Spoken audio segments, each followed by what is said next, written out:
নমস্কার, কেমন আছেন সবাই? আজ বৃহস্পতিবার, বাজে এখন দুপুর 1টা। আজকে বেলা হয়েছে রান্না করার তাতে, কেন বাড়ির অনেক কাজই ছিল, সেইগুলো সারলাম। গোপাল স্কুলে গেল, ওকে স্কুলে দিয়ে আমি একটু দোকানে গিয়েছিলাম সার কিনতে। মাঝখানে যে জমিটা আগে রোয়া হয়েছিল সেটা লিকান দিতে হয়ে গেছে, সেই জমিটার জন্য সার নিয়ে আসা হয়েছে। বিকেলে যাব ছড়াতে, বিকেলে গিয়ে সেই জমিটাতে সার দিয়ে ছড়িয়ে লিখিয়ে দেবো। ওটা তাড়াতাড়ি, ওটা আগে রোয়া হয়েছে তো ধানটা বেশ খুব সুন্দর হয়ে গেছে। যেহেতু মাঠের মাঝখানে, আর আপনাদেরকে আর নিয়ে যেতে পারবো না ওখানে। চলুন, এদিকে বসিয়েছি রান্না। রান্নার মধ্যে আজকে করব তিল শিম।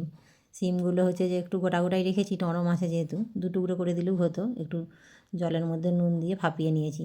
আর এদিকে একটা কোঁড়াতে 3টে শুকনো লঙ্কা দিয়েছি গোটা, আর হচ্ছে যে সাদা তিলটা দিয়ে একটু হালকা করে একটু ভেজে নিয়েছি আর কি, ওই তিলের কাঁচা গন্ধটা যাতে চলে যায়। এই রান্নাটা একটু তেলটা বেশি দিলেই ভালো লাগে খেতে। ফোড়নে দিয়ে দিলাম সরষের তেলের মধ্যে একটু কালো জিরে, আর এই যে ভাপিয়ে রাখা শিমগুলো একটু ভেজে নেবো এই তেলের মধ্যেই।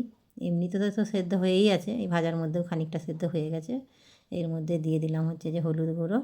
এবারে তিলটা আর শুকনো লঙ্কাটা একটু শিলের মধ্যেই আজকে বেটে নিয়েছি, এই যে দিয়ে দিলাম। এবার দিয়ে ভালো করে একটু মশলাটা কষিয়ে নেবো। এই রান্নাটা খেতে বেশ ভালো লাগে, নিরামিষ রান্না তো খেতেও বেশ ভালো লাগে। তবে আবার আজকাল বাচ্চাদের মধ্যে এই শিম খাবে না, কুমড়ো খাবে না, অনেক কিছু নিয়ম আছে। এটা খাবে কি না বলতে পারছি না। অবশ্য শিমটা যখন আলু ভাতের সাথে মাখি কাঁচা টমেটো দিয়ে তখন একটু খায়। এটা কি করে, গোপাল তো গেছে স্কুলে, সঙ্গীতা আছে বাড়িতে। তবে ওইদিকে সোয়াবিনটাও আবার করব। এই নিরামিষ দিনে সোয়াবিন আর আলু পোস্তটা হলে দেখেছি ওদের বেশ ভালো। আর এইদিকে তিলটা দিয়ে শিমটা করলাম, এটা আমারই পছন্দ। তবে এই রান্নাটা আজকে নতুনই করছি। আমি হচ্ছে যে এটা, এই রান্নাটা ফেসবুকে দেখেছি, দেখে মনে হলো ভালো লাগবে, সেই জন্যই আজকে করলাম। জানি না কেমন লাগবে, দেখা যাক। যদি ভালো লাগে এরপর থেকে মাঝে মাঝে বানাবো, শীতকালে যখন শিমটা পাওয়া যাবে। চলুন, হয়ে গেছে আমার এদিকে শিম তিল, আর ওইদিকে এবার সোয়াবিনটা করে নিলেই হয়ে যাবে। ভাতটা আগেই বসিয়ে দিয়েছিলাম, ভাতটাও হয়ে গেছে। তবে বেলাতে রান্না হলেও হয়ে গেলে তো খেয়ে নিই সঙ্গে সঙ্গে গরম গরম, বেশ ভালোই লাগে। কেন আগে থেকেও রান্না করে রাখলে সেই তো খাবে, তো সেই 1টা থেকে 1:30টা বেজেই যায়। যদিও আজকে একটু বেলা হয়েছে, তো অসুবিধা নেই, 1 আধ দিন ওরকম বেলা হয়েই যায় বাড়ির কাজকর্ম সারতে সারতে। চলুন, এই যে এদিকে হচ্ছে যে আলুগুলোও ভাজা হয়ে গেছে, এবার সোয়াবিনটা একটু হালকা করে ভেজে নিচ্ছি। এতেও তো নিরামিষ যেহেতু, ওই একটু আদা বাটাটাই পড়বে।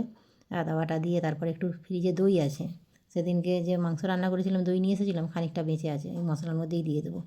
এই যে ফোড়নে দিয়ে দিয়েছি তেজপাতা, শুকনো লঙ্কা, তার মধ্যে আদাটা প্রথমে ভেজে নিয়েছি।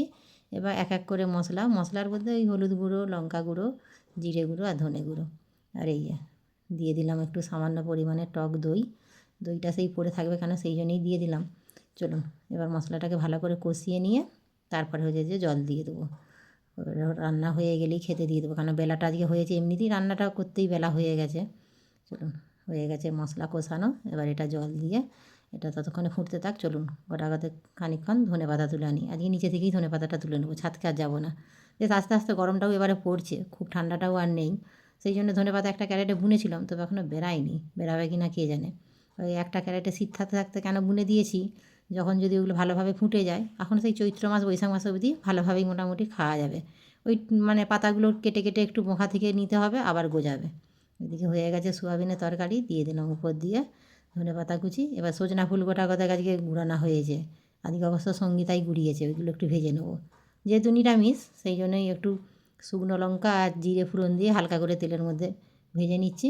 কেননা এতে পেঁয়াজও দিলাম না আর কিছু না, আর রোজ রোজ বেসন বড়াটা খেতেও ভালো লাগে না। ভালো লাগলেও মুখের সুখে ওই যে বেসন বড়া, ওর মধ্যে তো তেলটা অনেকটাই খাওয়া হয়ে যায়, রোজ রোজ খাওয়াটাও ঠিক নয়, সেই জন্য আজকে এমনিই ভেজে নিলাম। তবে পেঁয়াজ দিয়ে ভাজলেও ভালো লাগে। ওই দিনের দিন এক এক দিন এক এক রকম হবে। ওই যে একদিন বলেছিলাম না যে কদিন সজনে ফুল থাকবে, এখন বলতে গেলে প্রত্যেক দিনই আমাদের খাবারের মধ্যে থাকবেই। কেন ওরা ভাই বোনে এত পছন্দ করে, কেউ না কেউ ঠিক গুঁড়িয়ে রেখেই দেবে। হয়ে গেছে রান্না কমপ্লিট। কতক্ষণ আর লাগলো, ওই ঘন্টাখানেকের ভিতরেই হয়ে গেল। রান্না বসানোর সময় ভাবছিলাম বেলা হয়ে গেল, কখন রান্না হবে, কখন রান্না হবে, খিদেটা পেয়ে যাবে। তবে আজকে সত্যি সত্যি দেখুন, আজকে রান্না করতে দেরি করিয়েছি, তবে আজকে এরই মধ্যে 2বার হাঁক দেওয়া হয়ে গেছে সঙ্গীতার যে খিদে পেয়েছে। কিন্তু যেদিনকে একটু তাড়াতাড়ি রান্না করে বসি, সেদিনকে আমি ওকে ডাকতে যাই 2বার 3বার ধরে, আরে স্নান কর রে, রান্না হয়ে গেছে, ভাত খাবি কি না, তখন বলবো একটু পরে খাবো কিংবা খিদে নেই। কিন্তু আজকে রান্নাটা টাইমে করিনি বলে আজকে ওর যেন একটু তাড়াতাড়ি খিদেটা লেগেছে। চলুন, সিমটা দিয়ে আগে ভাতটা মাখালাম, কেমন হয়েছে খেয়ে দেখি। তিল চিচিঙে তো অনেক বানিয়েছি, খেয়েছি, বেশ ভালোই লাগে। না, এটাও বেশ ভালোই লাগছে, সিমের বেশ মিষ্টি মিষ্টি ভাব, আর তিলটাও বেশ একটা কাঁচা গন্ধটা যে সেটাও কেটে গেছে ভাজার ফলে, বেশ ভালোই লাগছে খেতে। তবে সঙ্গীতার আবার খুব একটা পছন্দ হয়নি, ও তো খায়নি, নাই পছন্দ হোক, ওর তো সোয়াবিন আছে, সোয়াবিনেই ওর যথেষ্ট, সোয়াবিন তরকারি হলে আর অন্যদিকে তাকাবেই না। চলুন তাহলে ভিডিওটা এখানেই শেষ করছি। কেমন লাগলো অবশ্যই জানাবেন। আপনারা সুস্থ থাকবেন, সাবধানে থাকবেন। দেখা হবে অন্য কোনো ভিডিওর সাথে। আর ভালো লাগলে একটা